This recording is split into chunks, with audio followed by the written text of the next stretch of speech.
solidaire sur France Bleu. 18h45, notre spécialiste ce dimanche, c'est Paul-Alexis Jourdren, bonsoir. Bonsoir Benoît. Vous êtes fondateur de la société 7 Familles qui propose une alternative aux EHPAD avec des particuliers qui accueillent les seniors chez eux. De façon simple, comment ça marche ? Alors c'est très simple. Vous avez un petit peu partout en France des familles qui sont formées, qui sont agréées par les conseils départementaux, qui sont sélectionnées par cette famille et qui accueillent chez elles de 1 à 3 personnes âgées ou en situation de handicap dans les conditions chaleureuses avec du lien social et une proximité ainsi qu'une présence rassurante. Voilà. Ça veut dire que ça concerne n'importe quel senior, quel que soit son âge, son état de santé ?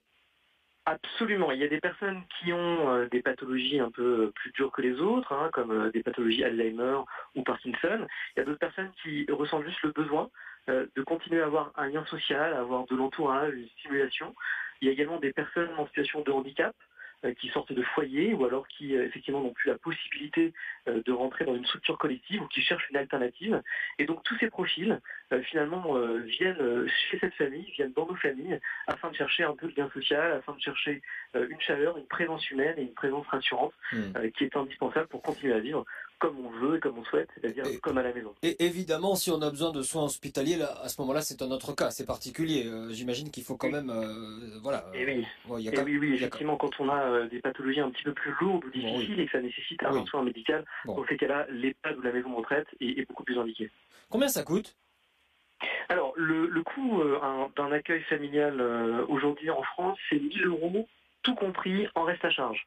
Donc c'est à la fois logé, nourri, blanchi, avec également les animations, puisque la personne effectivement passe H24 et 7 sur 7 avec cette famille-là. Et donc c'est l'ensemble du coût qui revient à 1 000 € en reste à charge. D'accord, je suis assez impressionné parce que les EHPAD, habituellement, c'est quand même un petit peu plus onéreux, voilà. Certains un petit peu plus, certains beaucoup plus. Je vais quand même revenir sur le sujet du jour, Paul-Alexis Jourdren. On s'intéresse avec vous à ce sujet parce que les EHPAD sont extrêmement touchés par le Covid-19 qui ont fait malheureusement de nombreuses victimes. Qu'en est-il pour vous ? Ça se passe comment ?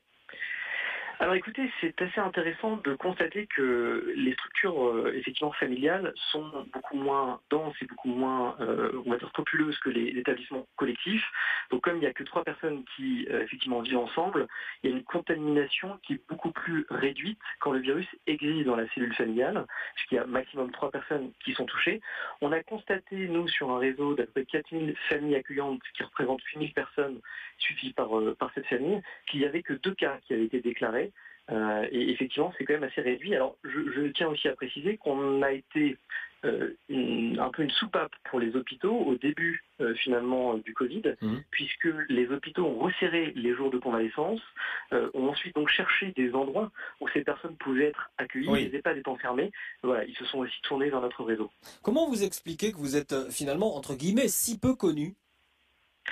C'est une véritable question. Je pense que l'ensemble de la société et peut-être les pouvoirs publics prennent conscience progressivement. C'est un métier qui est assez nouveau. Ça fait une trentaine d'années que le législateur a commencé à poser les premiers jalons. La loi de l'adaptation de la société au vieillissement, qui date de 2015, a vu ses premiers décrets sortir en 2017, donc c'est quelque chose de finalement très récent. On essaye, nous, avec cette famille, notre réseau social et solidaire, de pousser, de mettre en avant ces accueillants. Je pense qu'il y a peut-être une notion de sécurisation, de sécurité qu'on pourrait imaginer en EHPAD, et peut-être que nous, en tant qu'aidants, aidants familiaux, aidants professionnels, on se déculpabilise peut-être d'accompagner ces personnes âgées ou en situation de handicap dans des structures où on se dit qu'elles seront finalement extrêmement bien suivies avec une présence médicale. Or, c'est aussi parfois le choix de la personne qu'il faut écouter, qu'il faut mettre au centre de la décision, et dans ces cas-là, il se peut que l'accueil familial puisse répondre de façon positive aux doléances et aux besoins de ces personnes-là. Bon, bien en tout cas, on sent que vous y mettez tout votre cœur. Paul-Alexis Jourdren, je rappelle que vous êtes fondateur de la société 7 Familles, donc, qui propose cette alternative aux EHPAD avec des particuliers qui accueillent les seniors chez eux, 7familles.com, voilà, pour plus de détails. Merci beaucoup, merci à vous. Merci beaucoup Benoît. Et à bientôt sur France Bleu.